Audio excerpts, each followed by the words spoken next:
I was just getting ready for bed and it came to me. I was rewatching my video this morning when I made a video about blackmail versus coercion and the difference between the two, and talking about handlers. And I find it to be very, very ironic that Erica has reached out to Candace to have a conversation. I think it's great. I do. I'm all here for conversations. I would love to have some conversations with some handlers in my life. And I'm not saying she was one. Lord, I pray not. I really do. I really, really do. I really, really do. You know?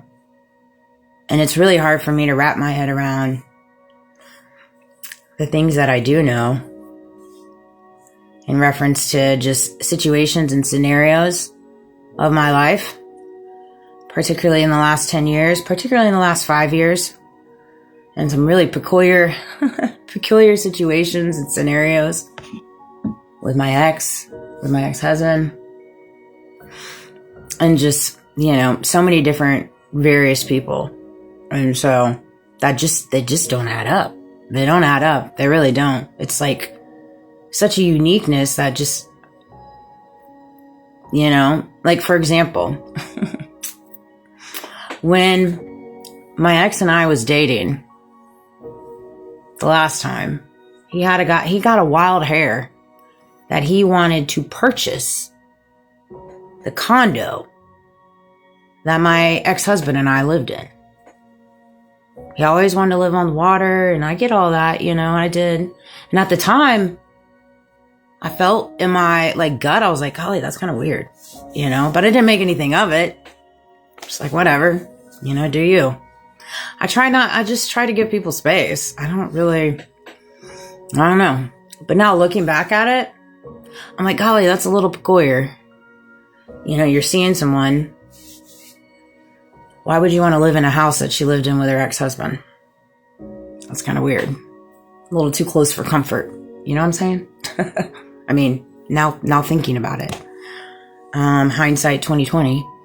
And so that's an example. And so, yeah. It's one of those things. There's just things I'll never understand.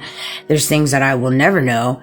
And sometimes we are designed to never know them, you know? And that's why I think God is just so strategically unraveled things the way that he has. So I could build the strength and the fortitude to take the heat of how convoluted and how intertangled it all is. And God's helped me build my heart so I can take it. Because before, I wasn't quite there yet.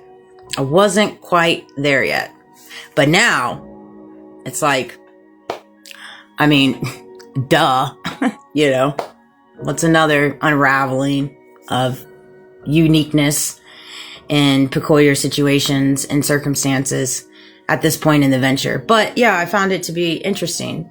After I thought about it, I was like, dang, that's really unique. I'm hoping it's a movement in the right direction. I pray for that. I really, really do. You know, I'm not out here to prove anything.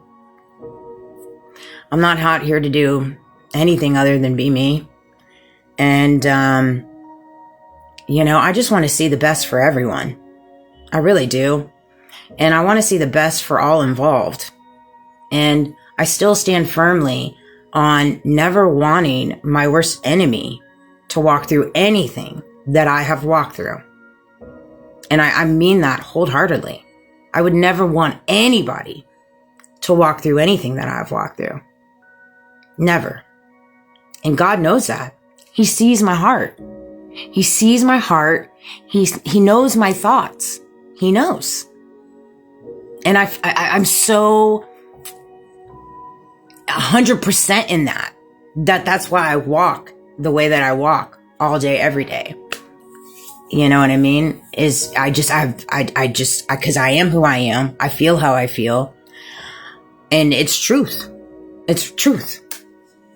And you don't have to believe me. That's completely fine. But just because you don't believe me and your perceptions are what they are, doesn't mean it's going to change the fact of who I am. Because those are yours. They're not mine. Just like my beliefs and my perceptions shouldn't carry weight on you. Because they're mine.